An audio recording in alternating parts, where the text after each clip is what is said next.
matter the nationality or race, age or gender, people have to face many conflicts and struggles in the course of their lives.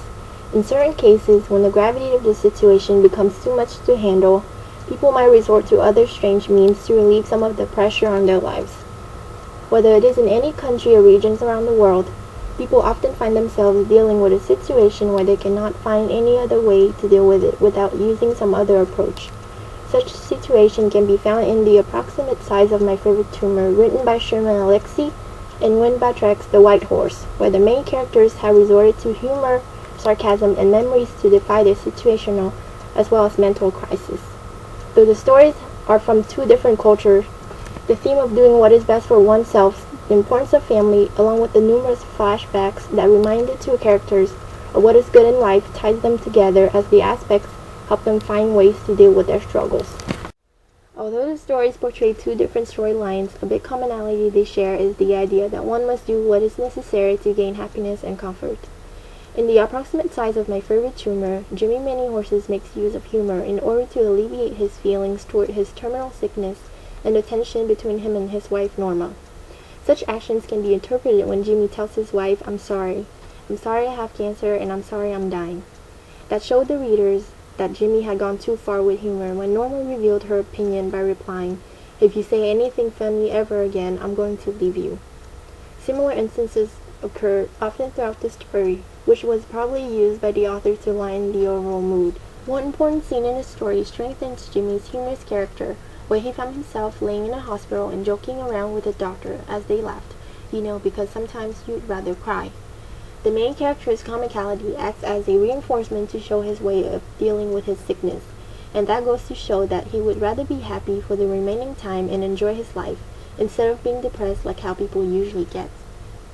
In correlation to Alexie's story, The White Horse exhibits a similar theme, where the main character, Mr. Nguyen, constantly brings back his memories and mentally lives in the past in order to stay attached to his family in Vietnam. Though Nguyen's story brings more of a gloomy mood as Mr. Nguyen's spirit struggles back and forth between America and his homeland way on the other side of the globe, the way he deals with his sorrow accentuates the idea of doing things that will bring you joy. Both characters, going through two completely different situations, share the common aspect of resorting to their personalities to battle through the worst. Another characteristic that both stories and characters have in common is the importance of family and relationships. In The Approximate Size of My Favorite Tumor, the main character's values on his marriage and the love for his wife are indirectly shown through his thoughts and actions. Though his comical remarks often cause trouble between him and his wife, Jimmy uses it to show that laughter saved Norma and him from pain too. Humor was an antiseptic that cleaned the deepest of personal wounds. The character mentions such things to emphasize that he uses humor not only to make himself feel better, but to also strengthen the relationship he has with Norma. The significance of family can also be found in Nguyen's The White Horse, as the overall depressing mood and the main character's constant mentions of his family occur all through the story. The fact that one moment he's sitting beneath fluorescent lights, working among various machines, the next he's walking down a Saigon alley beneath the shade of a fish-row tree, reinforces his strong attachment to what he had left back in his home country, including his family. Mr. Nguyen's devotion for his family was revealed as soon as the first paragraph of The White Horse, where readers can figure out with he is enthusiastic about sending gifts to Vietnam, but when tax filing deadlines arrive, he'll be penniless. This has gone on for 3 years. With him accepting to deal with financial crisis and spending all of his earnings toward gifts for his family show readers that Mr. Nguyen is rather a family-oriented man, despite being on the other side of the planet.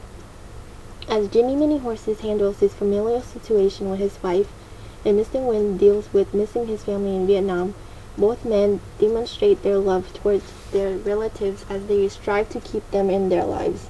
Moreover, flashbacks occur often in both narratives, which both main characters used as comfort and relief to their situations. Alexie's character experienced many flashbacks, including how he met Norma and one of their encounters with the Washington State Patrolman. In both cases, the flashbacks were used to provide the readers more information on the character, but also to intensify Jimmy's humorous personality. On the other hand, The White Horse's Mr. Nguyen was found constantly mentally going back and forth between memories and reality as he moves back and forth within his past. Sometimes he will go all the way back to a classroom in the Hanoi temple. the next moment he speeds forward to a university dorm room. The repetitive transition of the character's mind between present time and his childhood goes to show that he is using that method to stay in touch with his own happiness, because the past is what keeps him happy.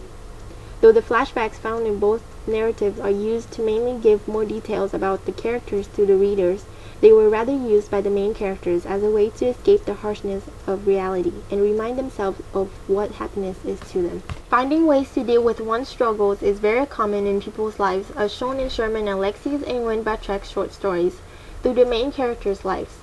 Although both characters face different situations and are from two different cultures, their flashbacks, as well as strong attachment to their relationships, convey the same general idea. The theme of doing what is best for yourself to reach personal happiness is very relevant to both stories as it ties them together. Jimmy Many Horses struggles with his sickness and the departure of his wife by using humor, as Mr. Wynn fought against his sorrow by recalling memories from his past. Even though they face two different circumstances, the way they handle things brings the two men together when they have to resort to individual means to stay happy.